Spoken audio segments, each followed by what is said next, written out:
Hello dears, welcome to study with C. अपन करने वाले एग्जांपल नंबर 4। लेसन चल रहा है हमारे पास, पहला लेसन चल रहा है वास्तविक संख्याएं। ध्यान देने वाला प्रश्न है, मजेदार प्रश्न है बहुत। एक मिठाई विक्रेता के पास 420 काजू की बर्फियां, ओहो हो काजू की बर्फियां, और 130 बादाम की बर्फियां, अरे वाह बादाम की बर्फियां भी है। वह इनकी ऐसी ढेरियां बनाना चाहती है कि प्रत्येक ढेरी में बर्फियों की संख्या समान रहे तथा ये ढेरियां बर्फी की परात में न्यूनतम स्थान घेरे। न्यूनतम स्थान घेरे, इस काम के लिए प्रत्येक ढेरी में कितनी बर्फियां रखी जा सकती है। क्योंकि हमने इस पे अच्छे से बात कर रखी है कि ये जो प्रश्नावली है हमारे यूक्लिड विभाजन एल्गोरिथम पर है, और वो काम इसलिए आती है कि एचसीएफ ज्ञात करने की। ठीक है, तो करना तो इसका एचसीएफ ही है, लेकिन करेंगे क्यों एचसीएफ, उसकी बात करते हैं। पहले आपको एचसीएफ का पता होना चाहिए, क्योंकि हमने कल की क्लास में एचसीएफ के बारे में अच्छे से चर्चा की है। कल की या परसों की क्लास में बताया था और कल की क्लास में भी अच्छे से बताया है, लेकिन अब फिर मैं एचसीएफ के बारे में आपको और बताना चाहता हूं। एचसीएफ होता है हाईएस्ट कॉमन फैक्टर, महत्तम समापवर्तक। एचसीएफ होता है, असल में इंग्लिश वाले वर्ड से आपको ज्यादा समझ में आएगी। हाईएस्ट कॉमन फैक्टर मतलब इन दोनों को विभाजित करने वाला कॉमन फैक्टर होना चाहिए, और वो भी हाईएस्ट, अधिकतम, समान और गुणनखंड। ऐसी संख्या जो दोनों को विभाजित कर दे पूरा पूरा, और लेकिन हो अधिकतम। ठीक है, तो बात यूं करते हैं, इसका करना एचसीएफ ही है, लेकिन क्यों करना एचसीएफ इसकी बात करते हैं। देखो ये परात है हमारे पास, किसकी परात है, बर्फियों की परात है। तो जी ललचा रहा होगा, कोई बात नहीं, आएगी बर्फियां कभी तो आएगी। ये कह रहा कि वह इनकी ऐसी ढेरियां बनाना चाहती है कि प्रत्येक ढेरी में बर्फियों की संख्या समान रहे।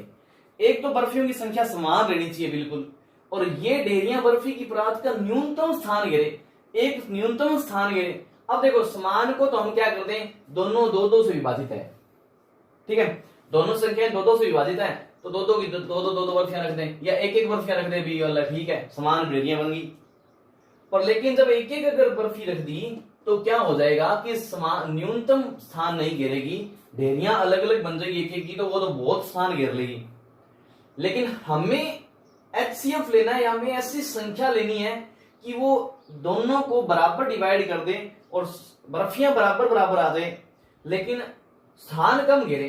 अब देखो यहां पर दो दो का डिवाइड करें तो दो दो बर्फियां रखी जाएगी, एक के ऊपर एक रख देंगे, लेकिन स्थान फिर ज्यादा घेरेगी। इस तरीके से इनका निकालते हैं एचसीएफ। जो इनका एचसीएफ होगा वो क्या करेंगे, यहां पर उस तरीके से संख्या रख देंगे, तो फिर पता चल जाएगा भी ढेरियां एक तो बनेगी कम।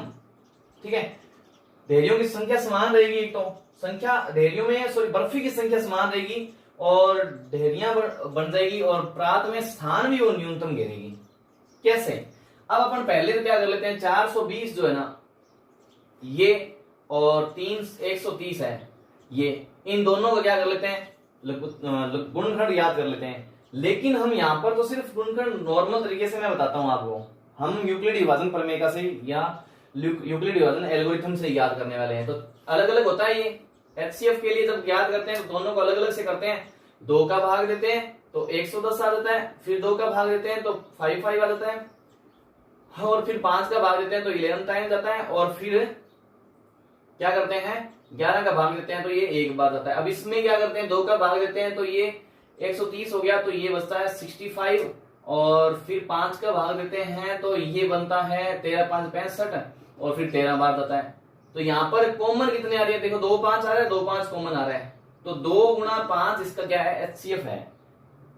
समझ में आ गया, इस तरीके से बचपन में किया करते थे हम। तो 2 गुणा 5 जो एचसीएफ है हमारा 10, इसका अर्थ ये रह गया कि 10 बर्फियों की ढेरियां बना दें। तो देखो 10 से ज्यादा कोई संख्या नहीं है जो इन दोनों को विभाजित कर दे, लेकिन 10 की ढेरियां बना दें तो वो क्या, स्थान उसी हिसाब से 10 की ढेरी यहां बना दी, 10 की यहाँ इस तरीके से 10 की ढेरियां बना दी, तो वो स्थान कम से कम घेरेगी अपने आप ही। उसके अलावा जैसे अगर ये 5 से विभाजित है होने को ये 2 से विभाजित है, ये 5 से विभाजित है, दोनों चीजों से विभाजित है, लेकिन 5 की ढेरियां बनाते तो ढेरियां ज्यादा बनेगी, ढेरियां ज्यादा बनी इसका अर्थ स्थान ज्यादा घेर लेगी। तो बात यही है कि 10-10 की ढेरियां बनेगी और स्थान कम कम घेरेगी। चलो बात करते हैं इस प्रश्न को किस तरीके से आपको एग्जाम में करना है। और यहां से मैं परात मिटा देता हूं क्योंकि आपका फिर जी इधर ही रहेगा, रेगुलर कहीं पे परात परात परात कहीं ना बर्फी आएगी दिमाग में रेगुलर।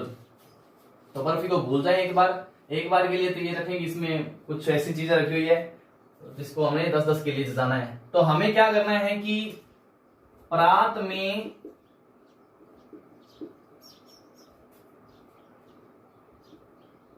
न्यूनतम स्थान घेरने के लिए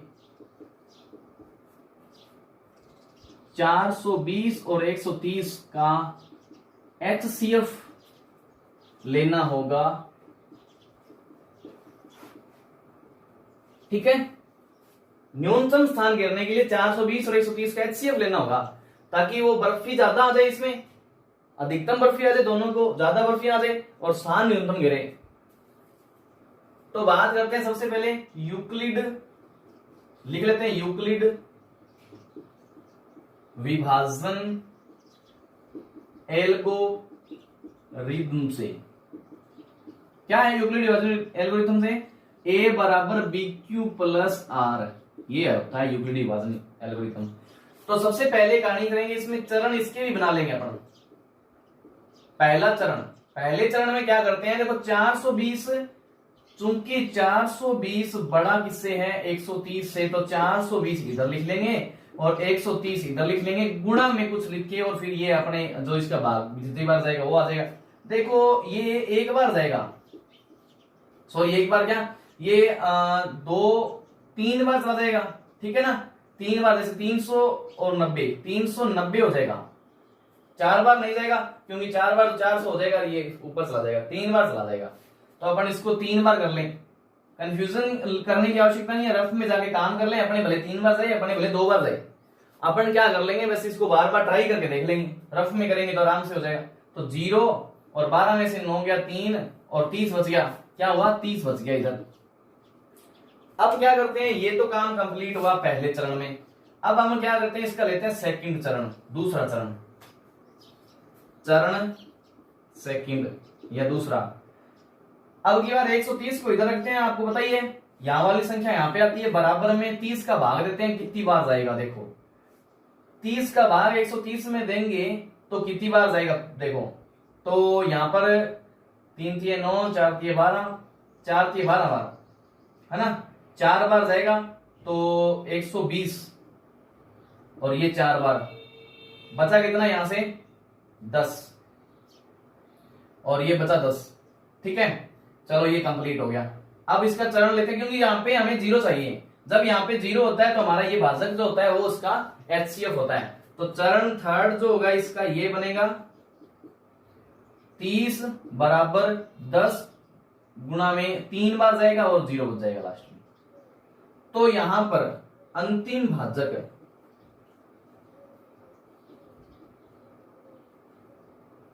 420 130 का HCF होगा। अतः परात में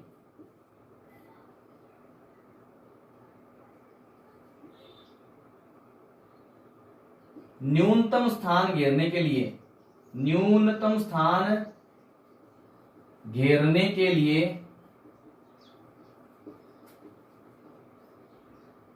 प्रत्येक ढेरी में 10 बर्फियां होनी चाहिए। कंप्लीट। देखो 10-10 बर्फियों की ढेरियां बन जाएगी और इसमें भी 10-10 बर्फियों की पूरी पूरी बन जाएगी, इसमें भी पूरी पूरी बन जाएगी और न्यूनतम स्थान भी घेर लेगी।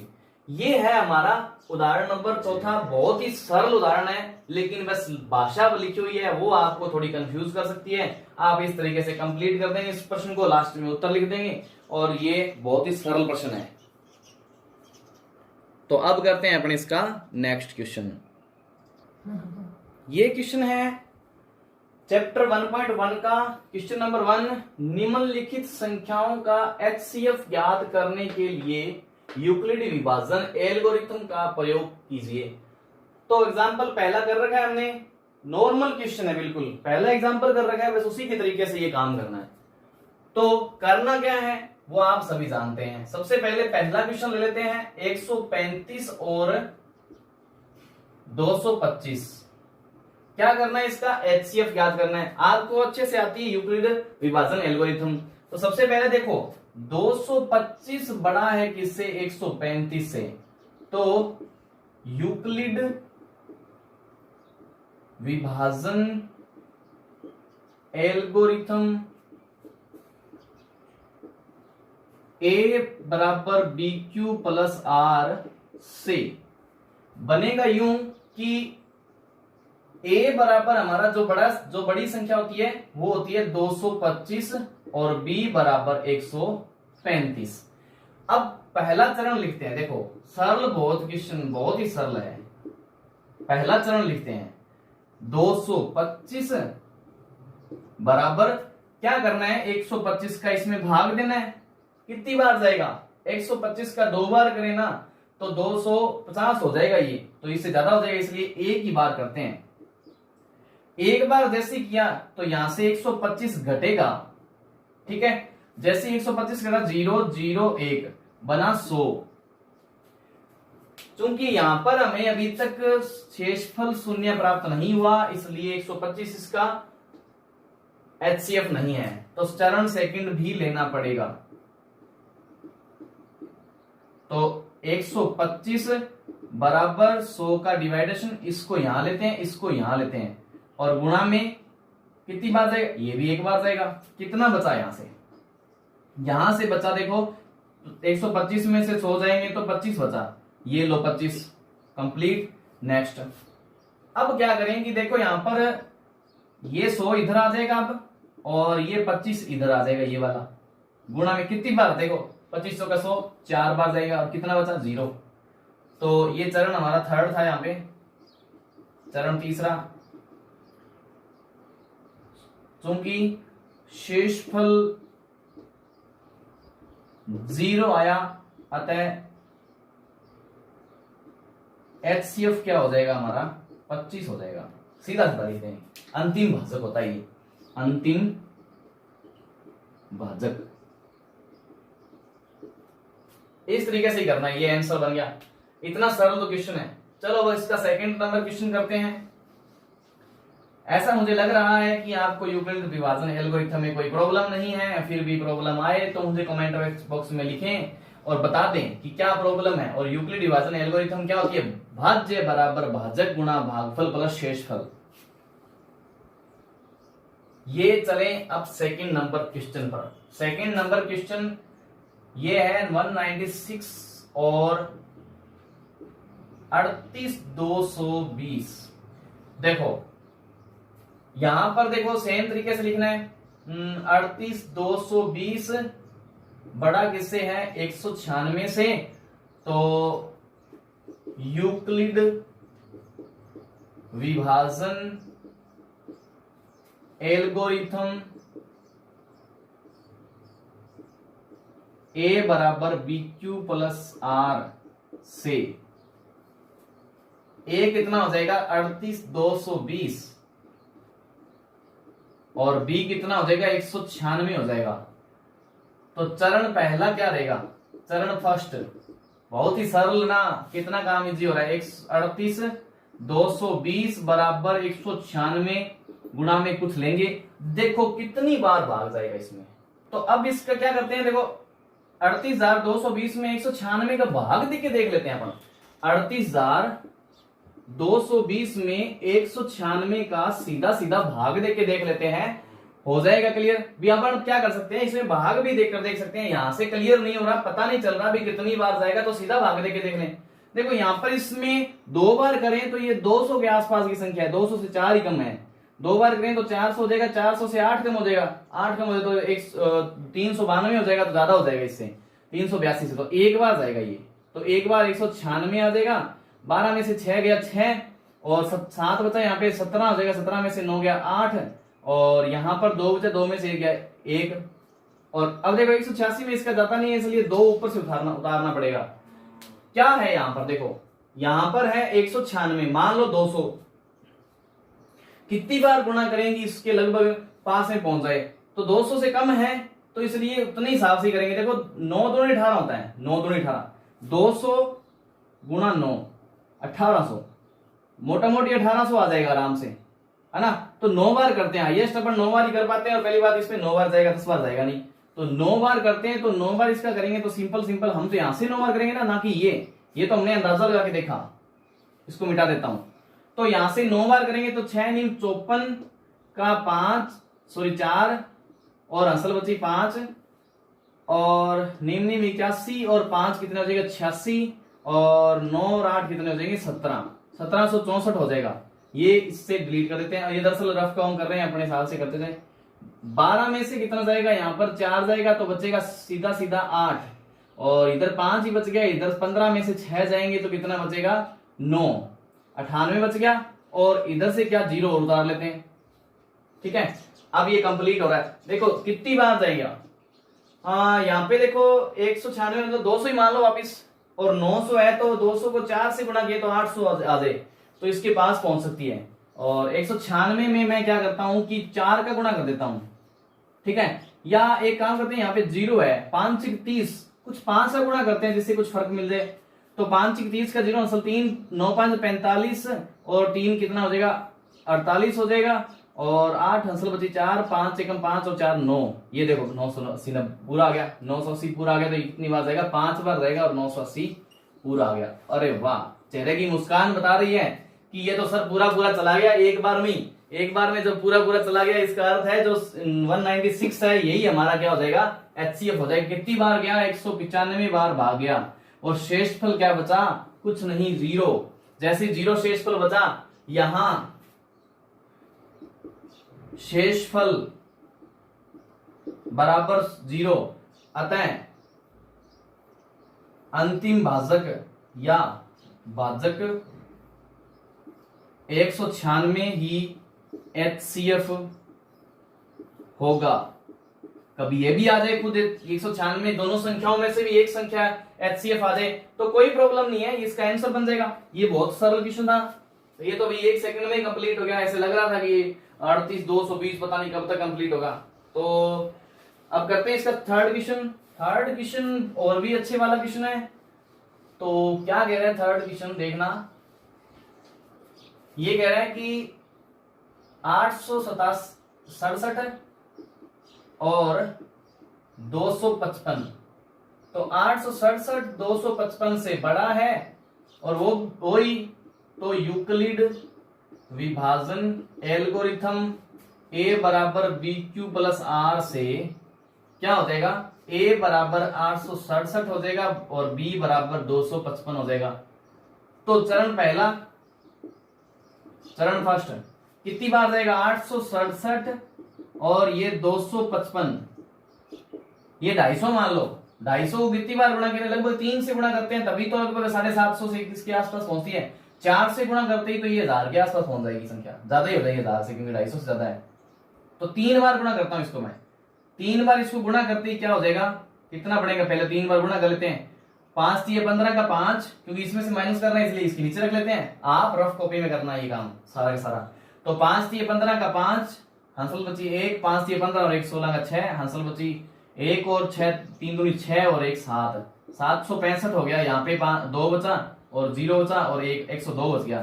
तो ये कितनी बार गया, 3 बार और 102 बचा इसका शेषफल, यही तो शेषफल है। अब इसमें 102 में तो 255 का पूरा नहीं जाएगा ना, अधिकतम ही लेना होता है ये हमें उस तरीके से। तो चरण सेकंड लेना है किस तरीके से, 255 में भाग देना है 102 का और कितनी बार जाएगा देखो 102 204 हो जाएगा और 3 बार जाएगा नहीं, 2 बार ही जाएगा। ये 2 बार जाएगा तो ये 204 हो जाएगा। बचा यहाँ पे 1 और 5 51, ये लो 51, बहुत ही सरल है। चरण तीसरा कर लेते हैं। चरण तीसरा 102 बराबर 51 गुणा में 51 गुणा कितना 51 का 2 से गुणा करते ये क्या बन जाएगा, ये तो 102 पूरा बन जाएगा, जीरो बाहर जाएगा, मतलब दरअसल जीरो शेषफल बच जाएगा। तो यहां पर HCF क्या आ जाएगा, सीधा वो अपन तरीके से लिखना है, HCF बराबर क्या हो जाएगा 51 हो जाएगा, अंतिम भाजक जो होता है।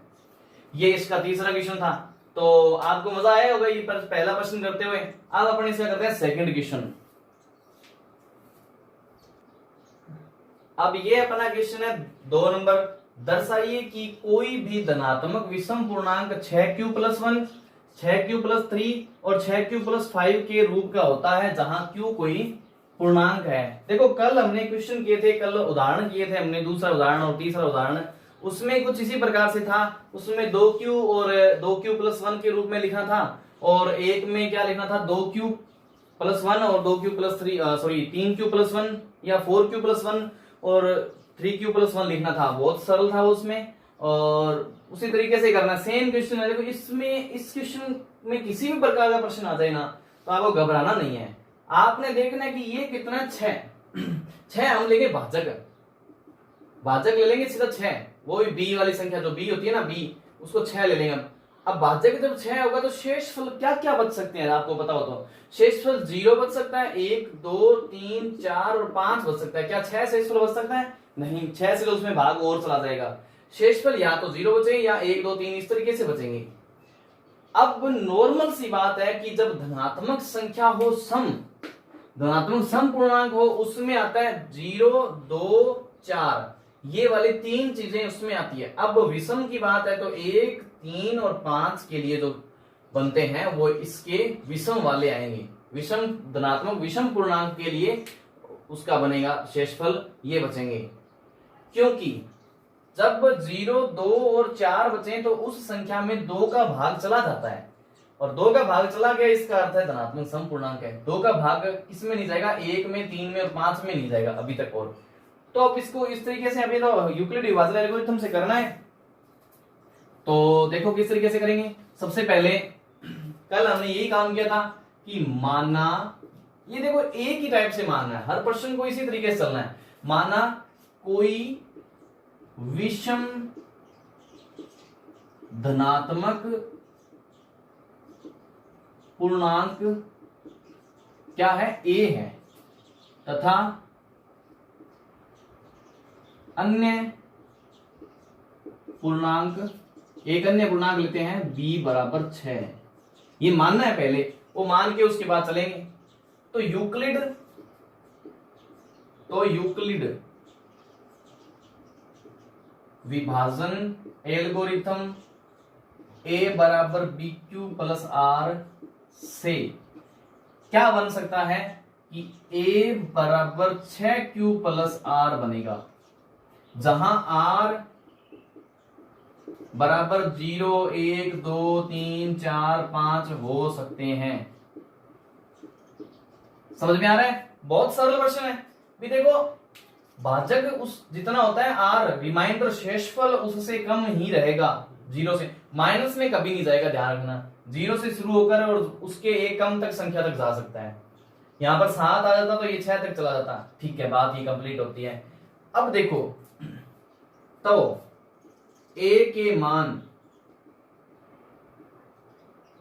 6q, मतलब 6q जब ये 0 है तो 0 ही खत्म।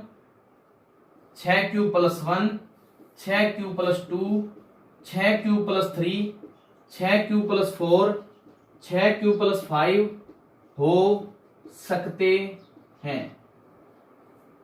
जब संख्या a हो नॉर्मल तो कुछ भी ये मान हो सकते हैं, मतलब उसको कुछ की किसी के रूप में भी लिखा जा सकता है। चूंकि 6q, 6q+2 और 6q+4 किसी धनात्मक समपूर्णांक को दर्शाते हैं, क्योंकि इनमें 2 का भाग पूरा पूरा जाता है। हल्की फुल्की लैंग्वेज में परिवर्तन हो तो उसमें घबराना नहीं है। जिस तरीके से वो क्वेश्चन किया उसी तरीके से ही कर दो ये क्वेश्चन। उनको इस तरीके से भी कर सकते हो हल्का फुल्का, जैसे मैंने इसमें लिखा है, कोई प्रॉब्लम नहीं है, एक ही बात है, पूरा पूरा जाता है। अतः बाकी एक का मान, अतः ए का मान किसी विषम धनात्मक पूर्णांक ए के लिए क्या होंगे, 6q+1, 6q+2 3 और 6q+ तथा 6q+5 होंगे। HP इति सिद्धम दर्शाना है तो इति सिद्धम हो जाएगा। प्रश्न को दोबारा देख लेना, बहुत ही सरल प्रश्न है, घबराने की आवश्यकता नहीं। इस प्रकार का जो भी प्रश्न आएगा ना, आपने सीधा सीधा कोई मान लेना विषम धनात्मक पूर्णांक ए है, अन्य पूर्णांक b बराबर 6 है, यहाँ पे 6 तो 6, 4 है तो 4, 5 तो 5, कुछ भी बोल दे। फिर क्या पूछ रहा है, यूक्लिड विभाजन प्रमेय से ये हो गया और एल्गोरिथम से ये हो गया। आर क्या आ सकते हैं, इससे एक कम छोड़ के बाकी सारे आर आ सकते हैं 0 से लेके। फिर ए के मान क्या हो सकते हैं, ये हो सकते हैं, भी आर के मान रखने हैं, यहाँ पर बाकी सारे हो सकते हैं। उसके बाद ये बता दो कि ये तो सारे किसके धनात्मक समपूर्णांक को दर्शाते हैं, क्योंकि इसमें 2 का भाग पूरा पूरा जाता है। और अगर वहां पे क्वेश्चन ये समपूर्णांक के लिए पूछ ले तो ये बन जाएगा बस, और नहीं तो ये विषम पूर्णांक के लिए पूछ रहा तो ये दूसरा वाला बन जाएगा, क्योंकि इसमें पूरा 2 का भाग जाता नहीं है, बाकी बचे हुए। चलो ये क्वेश्चन हो गया कंप्लीट। तो आज की क्लास में इतना ही, बाकी करते हैं कल। धन्यवाद।